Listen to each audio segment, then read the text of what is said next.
กราบทักทายสบายดีและสวัสดีครับพ่อแม่พี่น้องเนาะบอกว่าจะอยู่ในประเทศหรือว่าต่างประเทศขอต้อนรับพี่น้องเขาสู่ซองบ่าวแพงเราเนื้ออีกคือเก่าคือเดิมกันเด้อพี่น้องเนาะเพราะว่าช่วงนี้ก็ถือว่าห่างหายกันไปหลายวันสมควรพี่น้องเนื่องจากเขาก็ได้เฮ็ดเวียกเฮ็ดการเนาะพี่น้องเพราะว่าก็บ่ได้พักเวียกบ่มีเวลาที่ว่าสิถ่ายคลิปให้พี่น้องเฮาได้เบิ่งแต่ละมื้อแต่ละวันเนาะมื้อนี้ก็มีเวลาพักก็เลยถ่ายภาพให้พี่น้องเฮาได้เบิ่งในการลิ้นบุญเฉลิมฉลองปีใหม่พี่น้องเนาะว่าสิเป็นจังไดก็ให้พี่น้องเฮาได้เบิ่งนํกันตอนนี้เนาะพี่น้องแพงก็สิให้พี่น้องเฮาได้เบิ่งบ่อนอยู่อาศัยเนาะพี่น้องก็เป็นซองแคบๆจังซี่เนาะพี่น้องแถวนี้ก็คือคนงานที่ว่าเฮ็ดเวียกนํกันพี่น้องก็คนลาวหมดพี่น้องเนาะบ่มีคนจีนหรือว่าคนฮ้อเนาะก็มีแต่คนลาวคนกะหมู่หมดพี่น้องอยู่จีนก็คนกะหมู่ก็เกือบ 100% เลยพี่น้องเพราะว่าคนงานรับจ้างแต่ละจุดแต่ละบอนก็แม่นแต่คนกะหมู่พี่น้องไปใส่มาใส่ก็ไอ้น้องคนชนเผ่ากะหมู่เฮาคือกันแต่ก็ตอนนี้ก็สิให้พี่น้องเฮาได้เบิ่งบอนที่ว่าไอ้น้องเฮาซุ่มแซวพี่น้องเนาะเพราะว่ามื้อนี้ก็มื้อพักเวียกพักงานเขาเจ้าก็เลยกินลิ้นซุ่มแซวเพื่อผ่อนคลายความมีความเมื่อยตอนรับปีใหม่พี่น้อง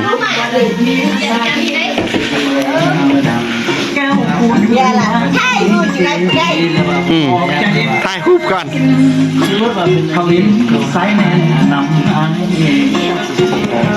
บอนนี่ก็คือบอนตั้งวงพี่น้องเนาะกินเหล้ากินเบียร์ซุ่มแซวเล็กน้อย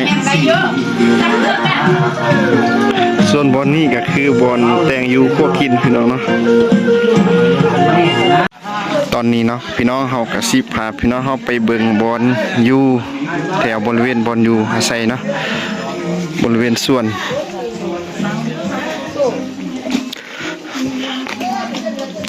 ตึกนี่ก็คือบอนพักคนงานคือกันแต่ว่าเป็นบอนอยู่ของหัวหน้าคนงานของเฮาพี่น้องเนาะกับคนจีนเนาะคนจีน2คนที่เป็นหัวหน้าของเฮาเนาะพี่น้องเป็นผู้จ่ายเงินของเฮาหั่นน่ะพี่น้องบอนนี่ก็คือเป็นสร้างบอนเก็บเครื่องพี่น้องแล้วก็ตอนนี้แพงก็สิพาพี่น้องเฮาย่างไปเบิ่งส่วนเนาะของคนจีนส่วนหลายแถวนี้ก็เป็นคนลือหั่นน่ะพี่น้องคนลือก็คือคนเหนือของประเทศไทยหั่นล่ะพี่น้องสำเนียงเสียงปากกันเว้ากันจาก็อันเดียวกันกับคนลือที่ว่าอยู่ไทยเนาะไทยเหนือพี่น้องใกล้ๆพุ่นก็คือเป็นสวนยางพาราพี่น้องแถวนี้ก็คือสวนมักทั่วเนาะแล้วก็มาฝากนี่ก็คือสวนสลีข้าวโพดพี่น้องกำลังขึ้นกำลังงามพี่น้องตอนแพงมาทำอิดอย่างน้อยๆเนาะพี่น้องอันนี้ก็น่าจะได้20ปลายวันเนาะก็ใหญ่ไวสมควรเพราะว่าการเกษตรอยู่ในเมืองจีนพี่น้องก็ทันสมัยสมควรพี่น้องระยะเดือนปลายก็สามารถเก็บเกี่ยวผลผลิตแล้วพี่น้องความทันสมัยของเขาเจ้าแล้วก็มื้อนี้เนาะฟ้าบดอยู่พี่น้องเป็นเรื่องปกติเนาะอยู่ในเมืองจีนก็1 โมง 2 โมงตอนแลงเนาะจึงมีแดดออกเนาะแต่เป็นจึงออกเนาะแต่ว่าตอนเช้าจังซี่ก็เป็นเรื่องปกติหมอกคลุมไปทั่วทุกมุมเลยพี่น้องก็ประมาณนี้เนาะพี่น้องการเฮ็ดเวียกเฮ็ดงานอยู่ในเมืองจีนก็บ่ได้หนักบ่ได้หนักปานใดนะก็พอเฮ็ดได้มันยังสามารถเฮ็ดได้ต่อพี่น้องเนาะก็สบายกว่าที่ว่าเฮาอยู่บ้านละล่าช่วงนี้เนาะเฮาก็มีแต่เสียเงินพี่น้องคันอยู่บ้านแต่ว่าเฮามาหาเงินหาค่าจังซี่เนาะใช้เวลา 3-4 เดือน3 เดือนกว่าเนาะก็น่าจะได้เล็กๆน้อยๆเนาะพอเลี้ยงปากเลี้ยงท้องอยู่ในครอบครัวพี่น้องตอนนี้เนาะพี่น้องแพงก็กำลังยืนพักผ่อนอยู่นอกเนาะพี่น้องเพราะว่าอยู่ทางในก็กินแต่เราแต่เบียร์พี่น้องมาอยู่พี่ก็เรื่องเบียร์ก็ถือว่าทึกพี่น้องถ้าเทียบอยู่ในบ้านเฮาเนาะพี่น้องเบียร์ก็ซ้ำสิกินเลยพี่น้องสำหรับคนที่ว่ามักแต่ว่าแพงก็กินน้อยนึงนะบ่ได้กินหลายนำเขาเจ้าก็ถือว่าสินค้าอยู่พี่ก็ทึกสมควรพี่น้องแต่ว่าสินค้าหลายอันก็เป็นคุณภาพพี่น้องบ่คือที่ว่าเขาเจ้าส่งออกนอกประเทศเนาะคือสินค้าที่ว่าเขาเจ้าส่งนอกประเทศเนาะบ่ว่าจะเป็นประเทศลาวเนาะส่วนหลายก็เกรดบ่ค่อยดีแต่ว่าอยู่นี่ก็เกรดดีสมควรพี่น้องเนาะสินค้าทุกอย่างก็ของดีหมดแต่ตอนนี้เนาะแพงกับป้อนหนวดก็เต็มเลยพี่น้องเพราะว่าก็บ่ค่อยมีเวลาสิดูแลตัวเองเลยพี่น้องตื่นเช้ามาก็เฮ็ดเวียกเนาะ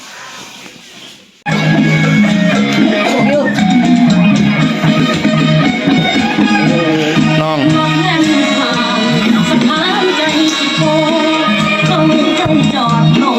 เขากินน้ำคนสาวเราสิคนมาน้องเคยถามสมเป็นประจำน้องสิ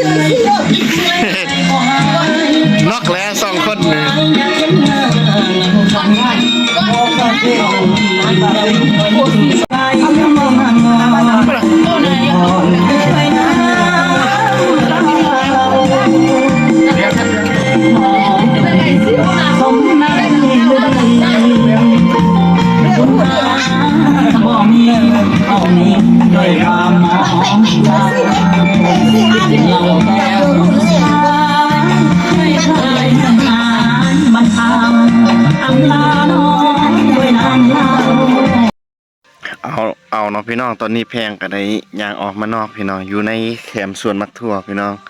เพราะว่าอยู่ทางในเขาเจ้าก็เปิดเพลงนั่นเนาะเฮาก็ยานบ่ได้ยินเสียงก็เลยออกมานอกพี่น้องก็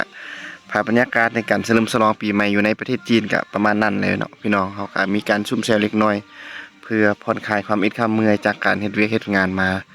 หมดปีเนาะพี่น้องก็บ่มีหยังหลายก็มีแต่กินลิ้นซุ่มแซวเล็กๆน้อยๆพี่น้องเนาะก็ตอนนี้เนาะพี่น้องเฮาก็สิขอฝากซองหันคือเก่าคือเดิมหั่นแหละพี่น้องบ่ว่าจะเป็นพี่น้องทางใดก็แล้วแต่เนาะที่ติดตามเฮาก็อย่าลืมกดไลค์กดแชร์ติดตามเฮาเด้อพี่น้องเพราะเฮาก็บ่ค่อยได้มีเวลาสิถ่ายคลิปพี่น้องเนาะดังที่แพงได้เว้าหั่นแหละพี่น้องเฮาเฮ็ดเวียกอยู่ในเมืองจีนก็ระเบียบก็คือระเบียบพี่น้องโมงก็คือโมงเวลาก็คือเวลาเนาะเฮาต้องเฮ็ดเวียกเต็มเม็ดเต็มมือเนาะเฮาก็คันเฮาเฮ็ดโลโลเล่ๆเนาะก็เขาเจ้าก็สิไล่เฮาออกเขาก็บ่มีเงินกลับบ้านพี่น้องเนาะเฮาก็จำเป็นเนาะต้องตั้งใจเฮ็ดเวียกเฮ็ดงานพี่น้องแล้วก็สุดท้ายนี้พี่น้องก็ขออวยใส่ให้พรให้พี่น้องเฮาทุกคนเนาะจงมีสุขภาพเข้มแข็งอายุมันขวัญยืนในปีใหม่เนาะพี่น้องสำเร็จในหน้าที่การงานทุกประการเนาะพี่น้องพบกันใหม่อยู่ในคลิปหน้าสำหรับมื้อนี้ก็สบายดีพี่น้อง